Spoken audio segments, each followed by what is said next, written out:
Now Isaiah chapter 60 and verse 10, the second part of verse 10 says like this: For in my wrath I struck you, and in my favor I have had compassion on you.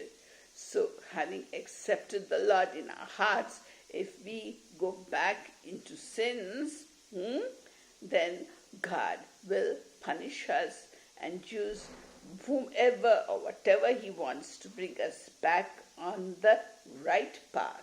So God may strike us or send enemies against us to open our eyes and turn back to him. So in his wrath, God lets us be punished, but he will not allow us to be punished beyond our capacity to bear it. And with the punishment, he will give us a way of escape so that it will not get too much for us. Therefore, we find the same thing in the book of Joel and chapter 2 and verse 25. God is telling us that, behold, I send the locusts upon you, the swarming locusts, the gnawing locusts, the creeping locusts. So God sent locusts upon the land to discipline the people.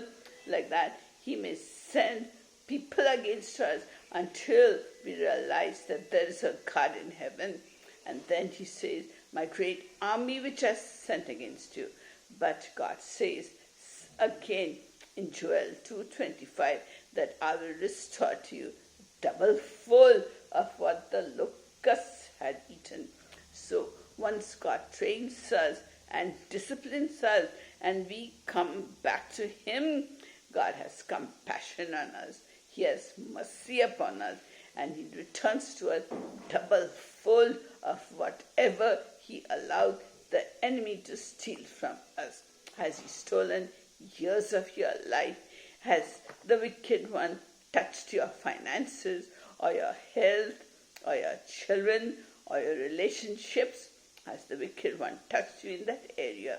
Then if you turn to God, he will have compassion on you and restore to you double full what he allowed the enemies to steal from you.